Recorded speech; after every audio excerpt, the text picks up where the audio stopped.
Ibu, Bapak, dan saudari-saudara sekalian yang terkasih dalam Tuhan kita Yesus Kristus, selamat pagi. Salam damai sejahtera bagi kita semua. Marilah kita merenungkan sabda Tuhan pada hari ini, Jumat dalam masa Prapaskah kelima, tanggal 8 April 2022. Tuhan menyertai aku seperti pahlawan yang gagah. Bacaan pertama dari kitab Yeremia. Aku telah mendengar bisikan banyak orang. Kegentaran datang dari segala jurusan. Adukanlah dia. Mari kita mengadukan dia. Semua sahabat karibku mengintai apakah aku tersandung jatuh.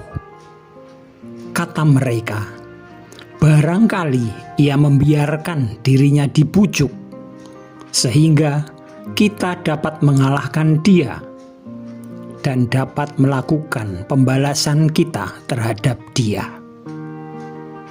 Tetapi Tuhan menyertai aku seperti pahlawan yang gagah. Sebab itu, orang-orang yang mengejar aku akan tersandung jatuh, dan mereka tidak dapat berbuat apa-apa. Mereka akan menjadi malu sekali sebab mereka tidak berhasil. Suatu noda yang selama-lamanya tidak akan terlupakan. Ya Tuhan semesta alam, yang menguji orang benar, yang melihat batin dan hati. Biarlah aku melihat pembalasan-Mu terhadap mereka, sebab kepadamulah kuserahkan perkaraku. Menyanyilah untuk Tuhan, pujilah Dia, sebab Ia telah melepaskan nyawa orang miskin dari tangan orang-orang yang berbuat jahat. Demikianlah sabda Tuhan. Syukur kepada Allah.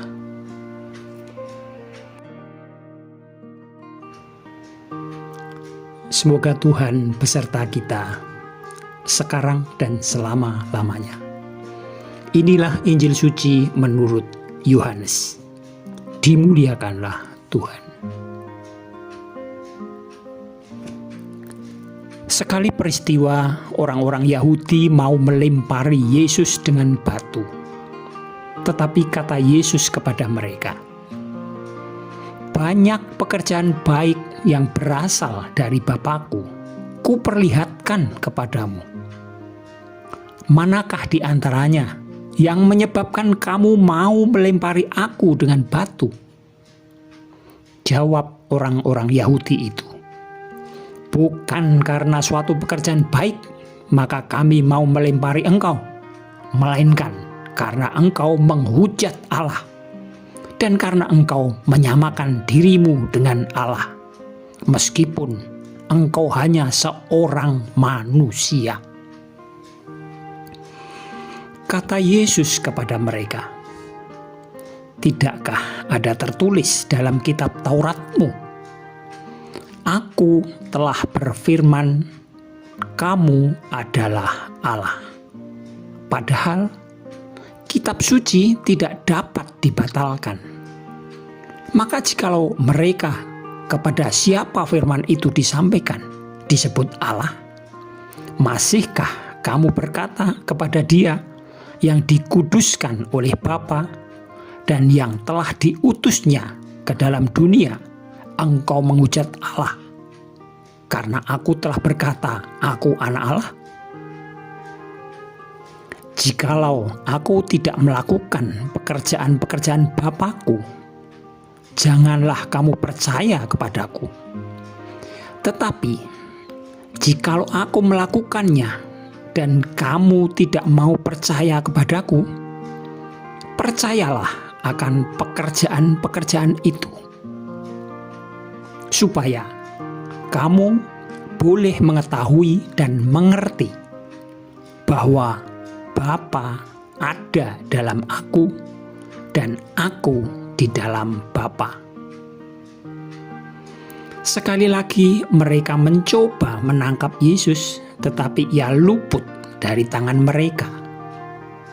Kemudian Yesus pergi lagi ke seberang Yordan, ke tempat Yohanes dulu membaptis orang. Lalu ia tinggal di situ. Banyak orang datang kepadanya dan berkata, Yohanes memang tidak membuat satu tanda pun, tetapi semua yang pernah dikatakan Yohanes tentang orang ini adalah benar. Dan banyak orang di situ percaya kepadanya. Demikianlah sabda Tuhan. Terpujilah Kristus.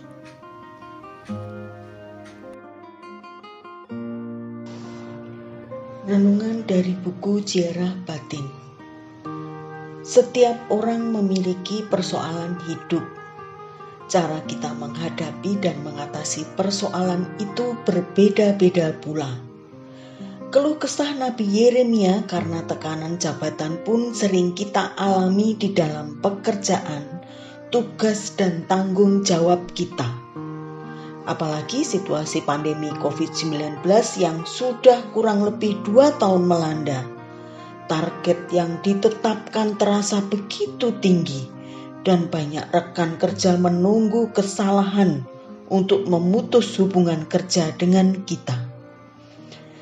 Nabi Yeremia mengajak kita untuk mengandalkan Tuhan. Sejauh kita berbuat benar, maka Dia tidak akan membiarkan anak-anaknya tertindas.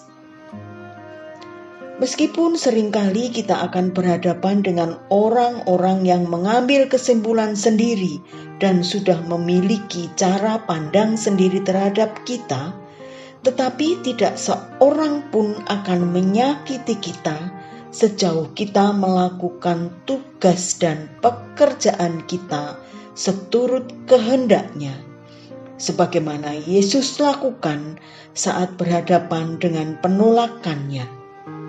Sebagai orang beriman, kita ditantang untuk berani merefleksikan cara hidup kita sebagai murid Kristus di zaman ini.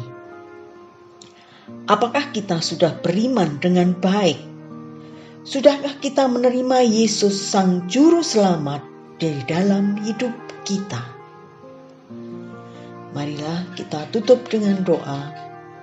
Tuhan, janganlah Engkau membiarkan kami menjadi pribadi yang gagal melaksanakan tugas dan tanggung jawab kami. Amin. Dalam nama Bapa dan Putra dan Roh Kudus. Amin.